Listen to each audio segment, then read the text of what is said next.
नमस्कार साथियों। जैसा कि हमारी ये जो रोज़ाना की एक श्रृंखला चल रही है, इस श्रृंखला के अंदर हम रोज़ाना आपका जो परिचय है वो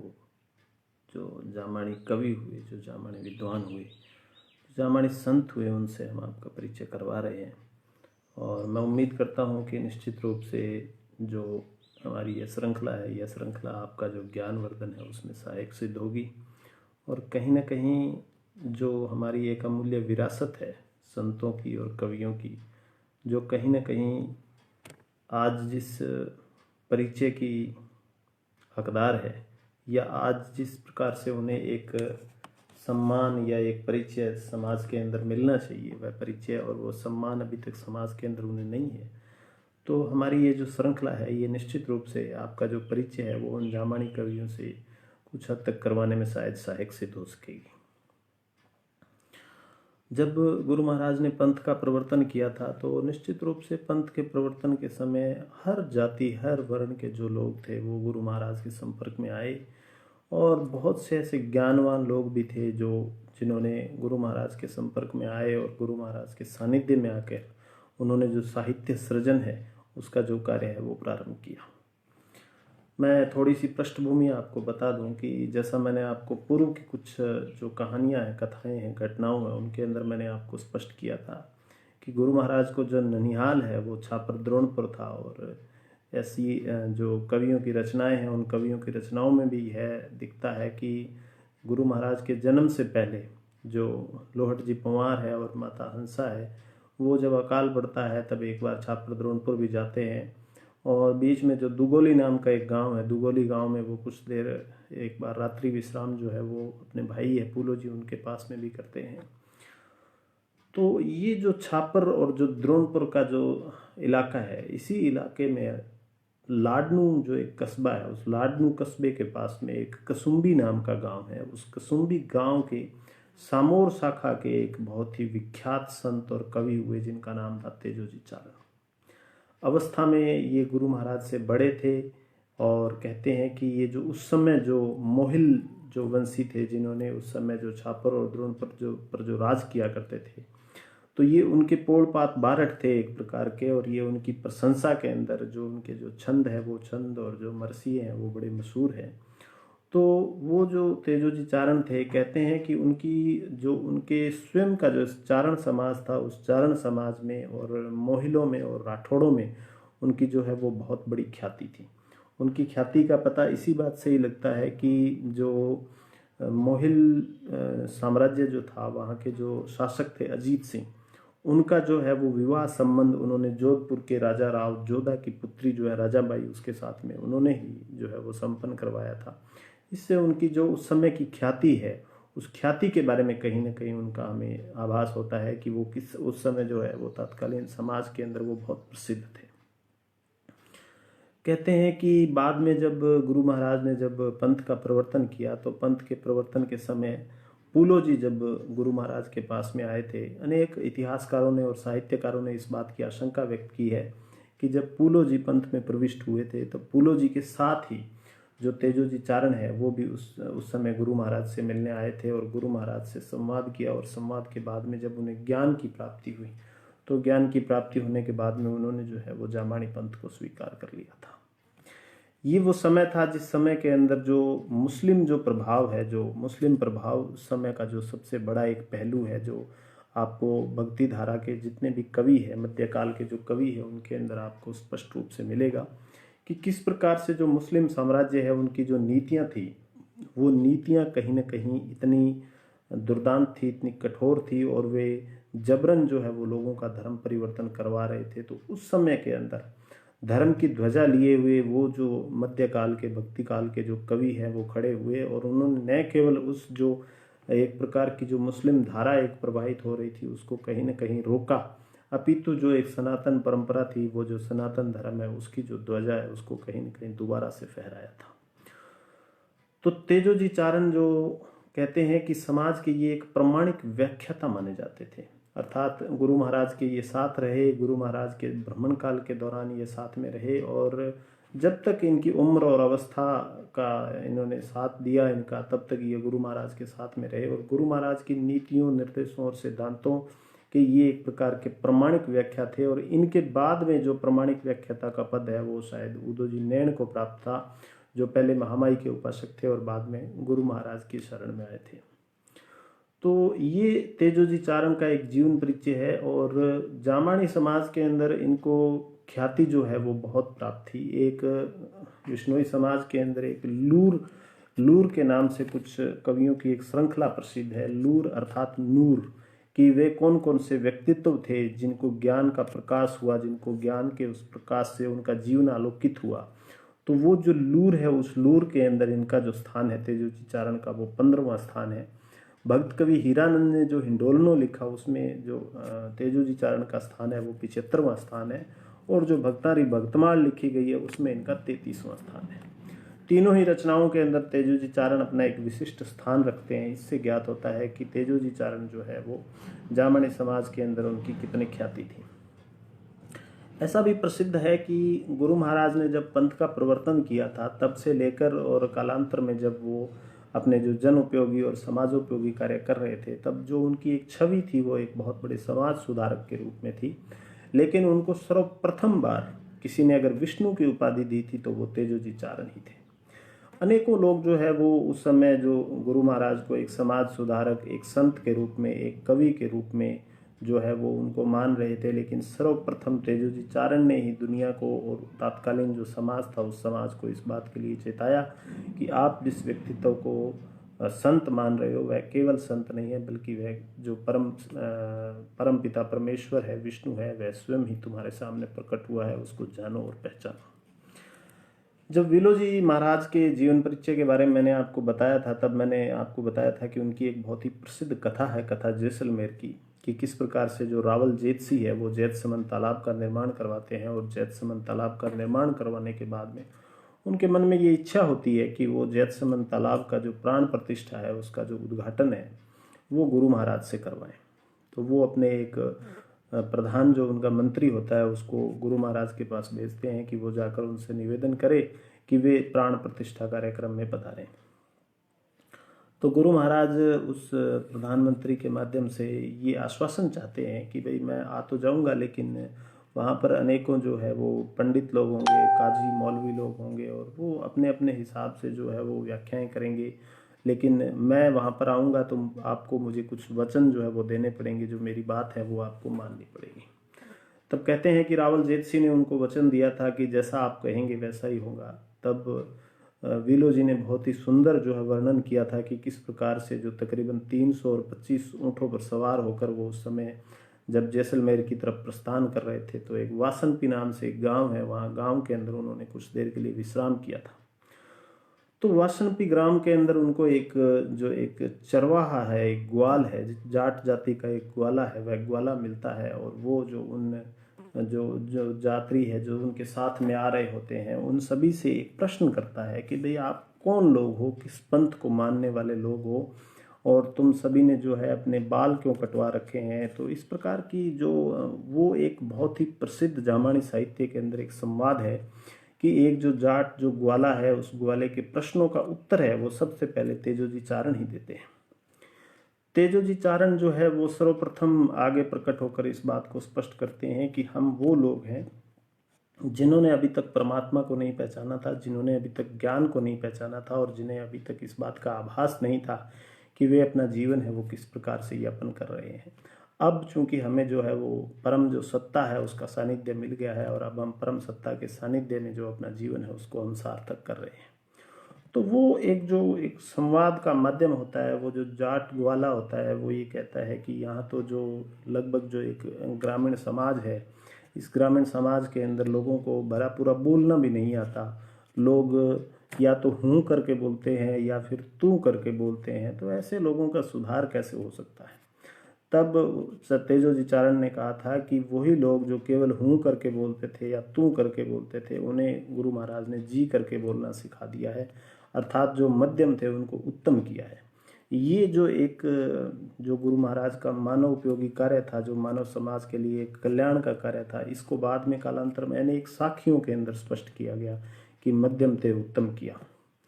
सो दया जीव सुजान। तो ये जो इस प्रकार का जो एक संवाद है, इस संवाद के माध्यम से हमें उस समय जो तेजोजी चारण की जो विलक्षण बुद्धि है और जो तेजोजी चारण की जो उस समय की जो एक पकड़ है समाज के ऊपर, या वो समाज के किस प्रकार से प्रमाणिक व्याख्याता है, इसका आभास हमें जो है वो विलोजी की कथा के अंदर मिलता है। केवल विलोजी नहीं, अपितु केशुजी गोदारा ने और सुरजनदास जी ने और उनके बाद में संत सावराम जी राड़ ने भी जो है वो तेजोजी चारण के बारे में बहुत कुछ कहा। उन्होंने तेजोजी चारण को जो है वो भगवान गुरु महाराज के काफ़ी नज़दीक बताया और विष्णुई समाज का उन्हें एक प्रमाणिक व्याख्याता भी बताया। तो निश्चित रूप से ये एक संपर्क का ही प्रभाव था, और या यूं कहें कि गुरु महाराज का जो ननिहाल था, ननिहाल पक्ष से उनका जो आपस में उनका एक स्नेह था, या गुरु महाराज के ज्ञान और दर्शन की जो सत्ता थी, उस सत्ता का जो सानिध्य था, उस सत्ता के सानिध्य में कहीं ना कहीं उन्होंने बहुत कुछ सीखा, जाना, और कालांतर में जो अपनी रचनाएं थी, उन रचनाओं के माध्यम से वो उन्होंने समाज के सामने प्रस्तुत किया। मुख्य जो उनकी रचनाएं मिलती है वो उनके 14 डिंगल गीत है। वे डिंगल गीत बहुत प्रसिद्ध है, और उन गीतों का जो एक सबसे बड़ा पहलू है वो ये है कि वो जो एक समय था जिस समय के अंदर मुस्लिमों का जो है उस समय के जो समाज के ऊपर बहुत बड़ा प्रभाव था, और मुस्लिमों की जो धर्मांतरण की है जो वो नीति जो उस समय चल रही थी, तो उस नीति के अंदर तेजोजी चारण एक ऐसे कवि के रूप में विख्यात हुए, जहाँ एक और उन्होंने मुस्लिम जो धर्म है उसके जो अच्छे गुण थे उसकी उन्होंने सराहना की, और वहीं उन्होंने उस बाढ़ के अंदर, उस भयंकर समय के अंदर उन्होंने जो मुस्लिम धर्म के मौलवी थे उनको उन्होंने मुस्लिम धर्म की जो बुराइयां थी उन बुराइयों के प्रति उन्होंने फटकार भी लगाई। हालांकि ये जो फटकार है इसकी प्रेरणा उन्हें स्वयं गुरु महाराज से मिलती है, लेकिन फिर भी उन्होंने अनेकों जो मुस्लिम जो उस समय के कवि थे उन कवियों के साथ में मिलकर उन्होंने उन कवियों को इस बात के लिए जरूर चेताया कि जिस सनातन धारा का वे विरोध कर रहे हैं वह सनातन धारा और जो आपकी जो मुस्लिम धारा है उसका जो प्रवेता है वो एक ही व्यक्ति है, वो परमात्मा एक ही है। उन्होंने अपनी रचनाओं के अंदर अनेकों जगह जो है वो मोहम्मद और विष्णु का एक ही उपमा देकर उन्होंने प्रयुक्त किया है। जो उनके गीत है उन गीतों के अंदर उन्होंने इस बात की उपमा दी है। तो जो उनके जो डिंगल गीत प्रसिद्ध है वे केवल जामानी साहित्य नहीं अपितु वे राजस्थानी साहित्य की भी एक अमूल्य धरोहर है, और वो उस समय का जो तत्कालीन समाज है, जो उस समय के समाज की जो स्थिति है उस स्थिति का कहीं ना कहीं एक बहुत ही सही आकलन है। उनका एक बहुत ही प्रसिद्ध गीत है जिस गीत के अंदर वो बताते हैं कि हिंदुए धर्म न कोई हिंदू, कि कोई भी जो हिंदू है वो अपने हिंदू धर्म के ऊपर नहीं टिका हुआ है, मुस्लिम धर्म न कोई मुसलमान, मुस्लिम धर्म को मानने वाला कोई मुसलमान नहीं है। घरों की जो दयनीय स्थिति है, जो सामाजिक स्थिति है, जो नारी की स्थिति है कि पतिव्रता कोई नारी नहीं है, छिनाल जो नारियां हैं वो घर घर में है, तो वो उस समय की जो एक सामाजिक स्थिति है उसका अध्ययन करने में भी तेजोजी चारण की जो रचनाएं हैं वो कहीं ना कहीं बहुत उपयोगी हैं। और जो वो एक समय था जिस समय के अंदर कहीं ना कहीं जो धार्मिक जो कट्टरता थी वो हावी हो रही थी, उस धार्मिक कट्टरता का किस प्रकार से तेजोजी चारण ने एक धार्मिक सहिष्णुता के माध्यम से और जो एक धर्म का जो मूल तत्व है उसको अपने गीतों में व्यक्त करके जो उन्होंने संदेश दिया है वह अतुलनीय है और समाज की एक बहुत बड़ी विरासत है। उनकी एक प्रमुख रचना जो है वो गुण विसन विलास है। यह उनकी एक महान रचना है, और कालांतर में जो है वो विष्णु चरित्र के नाम से और अनेकों कवियों ने जो है विष्णु को अपना आराध्य मानते हुए उन्होंने जो रचनाएं लिखी उसका जो मूल आधार है वो तेजोजी की गुण विसन विलास है। ये वो रचना है जिस रचना के माध्यम से उन्होंने हिंदू जो समाज है, हिंदू समाज को इस बात के लिए चेताया कि जो परम सत्ता है उसका आधिपत्य स्वीकार करो, और जो विष्णुई धर्म का एक मूल सिद्धांत था कि गृहस्थ में रहते हुए सदाचरण करते हुए अंततः जीवन की जो मुक्ति है, जीव की जो मुक्ति है, उस परम लक्ष्य को प्राप्त करो। इस सिद्धांत को लेकर और जो परमात्मा है, जो ब्रह्म है, वो केवल एक है और उसकी ही केवल उपासना करो। आन जो देवी देवता है उनकी उपासना को त्याग कर दो। और इसके अलावा उन्होंने जो पाखंड है, आडंबर है, उसको छोड़ने का जो आग्रह किया है वो समानांतर रूप में दोनों धर्म के साथ किया है। केवल दोनों धर्म के साथ ही नहीं, उन्होंने तो उस समय के जो जैन योगी थे जो नंगे रहते थे उनको भी फटकारा। उसके अलावा उन्होंने जो उस समय के जो नाथ योगी थे जो केवल जो अपनी सिद्धियों के बल पर या यूं कहें कि वो अपने चमत्कारों के बल पर समाज का जो शोषण कर रहे थे उनको भी उन्होंने फटकारा। तो ये कहीं ना कहीं एक प्रकार का जो तात्कालीन समय के अंदर समाज के अंदर जिस प्रकार का एक ढांचा विकसित हुआ हुआ था, उस ढांचे के विरुद्ध जो सबसे बड़ी चोट की, जो उस समय की जो सबसे बड़ा आडंबर था, जो सबसे बड़ा कुरीतियां थी, उन कुरीतियों के विरुद्ध अगर किसी ने सबसे बड़ा नाद अगर कहीं पैदा किया गया तो वो तेजोजी चारण ने किया, और वो गुरु महाराज के सानिध्य में रहकर किया। जो कथा जैसलमेर की है, कथा जैसलमेर की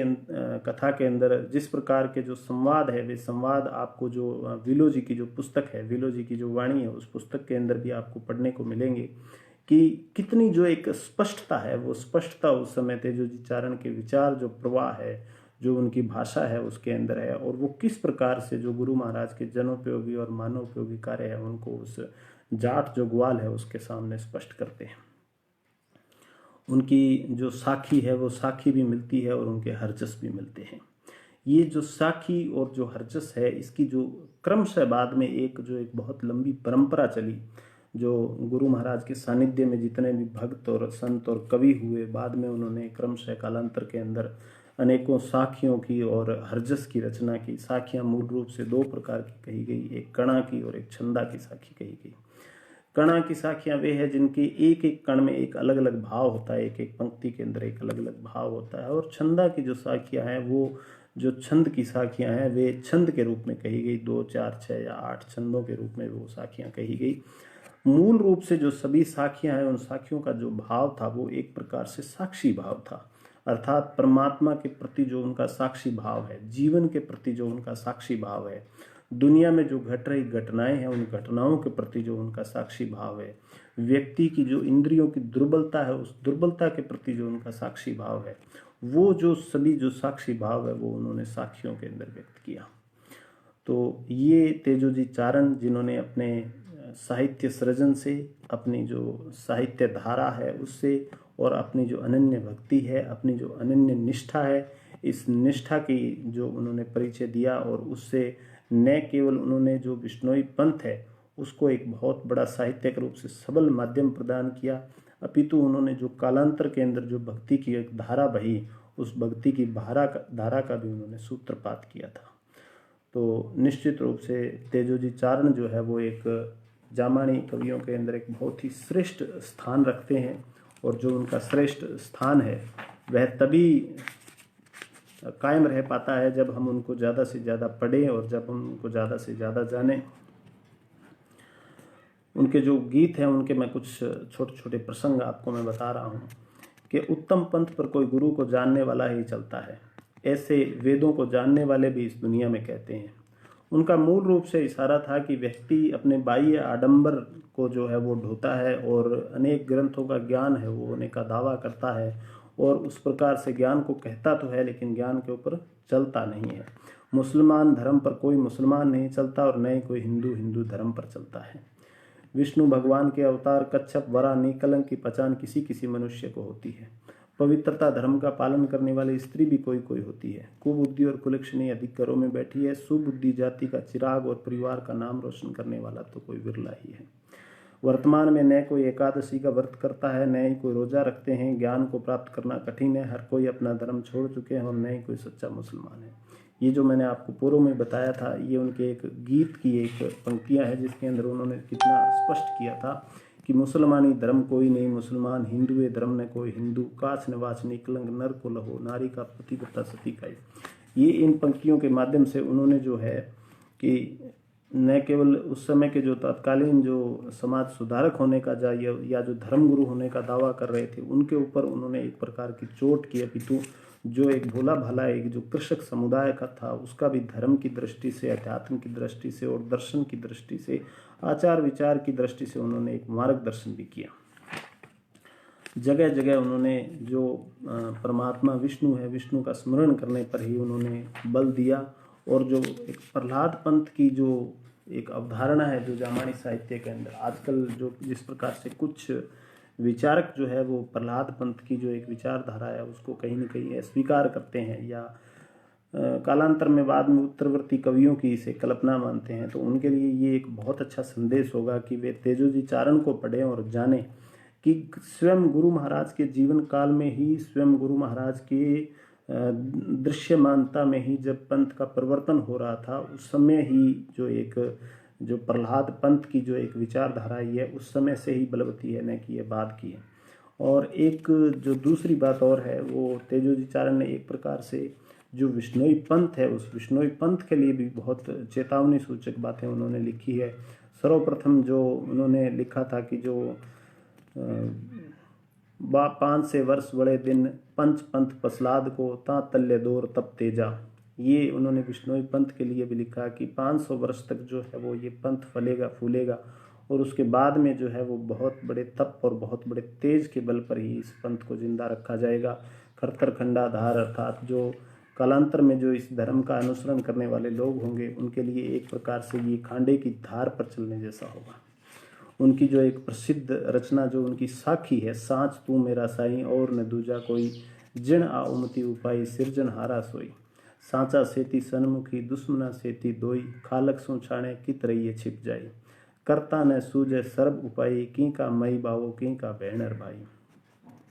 अर्थात हे सतगुरु जाम्बोजी महाराज, आप मेरे सच्चे मालिक है, दूसरा मेरा कोई नहीं है। जिन्होंने इस संसार की रचना की वह सृजनकर्ता आप है। सच्चों के सन्मुख आप हमेशा रहते हैं, जो विमुख रहते हैं उनसे आप दूर रहते हैं।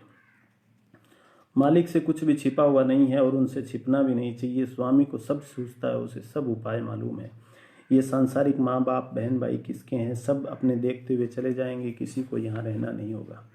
शरीर से जब आत्मा निकल जाएगी तो यह मुरझा जाएगा। अर्थात हंसा उड़ी चलिया वेलड़िया कुमलाई। इस जीव के साथ अच्छे कर्म केवल जाते हैं, और हमारे जो सच्चे सतगुरु है जाम्बो जी ने हमें सत्य बोलना सिखाया है। और जब खोजी आएगा तब वो अच्छे और बुरे की पहचान करेगा। सत्य की राह पर चलने से 5 कोटि जीवों का उद्धार हुआ था। हरिश्चंद्र सत्य पर चला, उसके साथ 7 कोटि जीवों को मुक्ति मिली। इसी प्रकार से बाद में 9 कोटि जीवों का उद्धार हुआ और अब 12 की बारी है। अर्थात ये जो 12 काज संभालना है, ये जो एक 12 कोटि जीवों के उद्धार की ये जो अवधारणा है, जो जामानी साहित्य के अंदर प्रचलित है, ये जामानी साहित्य के प्रथम दिन से ही प्रचलित है। और वह निरंजन निर्गुण रूप है, उस अलख पुरुष की महिमा को कोई नहीं जान सकता। कवि ताजदीन तेजो जी कहते हैं कि वह तो ऐसे शाह जाम्बो जी की शरण में आए हुए हैं। तो ये जो रचनाएं हैं, इन रचनाओं के माध्यम से निश्चित रूप से जो जामानी साहित्य है, जामानी साहित्य एक नए आयाम जो है वो स्थापित करता है कि किस प्रकार से गुरु महाराज की शरण में आए हुए संतों, भक्तों और कवियों ने अपना जो सृजन था, जिसको उन्होंने साधना समझा, जो बहुत ही अल्प संसाधन थे, उन अल्प संसाधनों के अंदर उन्होंने जो है वो साधना के रूप में रत रहकर साहित्य रचा। और वो जो साहित्य है, वो साहित्य आज समाज के लिए जामानी साहित्य अकादमी के द्वारा उपलब्ध है। मैं उम्मीद करता हूँ कि कवि तेजोजी चारण जो है, उनका ये एक छोटा सा जो जीवन परिचय है, ये जो छोटा सा उनकी रचनाओं का परिचय है, ये आपको पसंद आया होगा। आगे इसी श्रृंखला में अन्य किसी जामानी कवि के साथ पुनः उपस्थित होऊंगा। तब तक के लिए धन्यवाद।